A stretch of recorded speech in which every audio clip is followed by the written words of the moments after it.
আপনারা কি জানেন কুরুক্ষেত্রের যুদ্ধে ধর্মরাজ যুধিষ্ঠিরের রথ অর্থাৎ রথের চাকা বা তার ঘোড়াগুলির পা মাটি স্পর্শ করতো না। হ্যাঁ, ঠিক শুনেছেন। তার রথ সবসময় মাটি থেকে 4 আঙুল উপরে শূন্যে ভেসে থাকতো। এটি কোনো গল্প কথা বা কাল্পনিক কাহিনী নয়। স্বয়ং মহর্ষি বেদব্যাস তার মহাভারতের দ্রোণ পর্বের 190 নম্বর অধ্যায়ে এটি উল্লেখ করেছেন।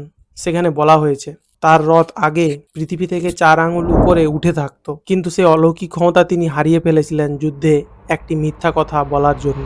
যুদ্ধের একটি সন্ধিক্ষণে অর্ধাঙ্গ সত্যের আশ্রয় নিয়ে দ্রোণাচার্যকে বলেছিলেন অশ্বত্থামা হতইতি গজ, অর্থাৎ অশ্বত্থামা মৃত, তবে সে হলো এক হাতি। তখনই ঘটে গেল সেই ঘটনা, তার রথের চাকা আর শূন্যে ভেসে থাকতে পারলো না।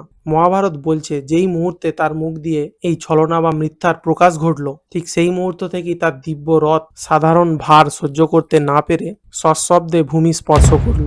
সত্যের শক্তি কতটা প্রখর হতে পারে এটি তার সবথেকে বড় প্রমাণ।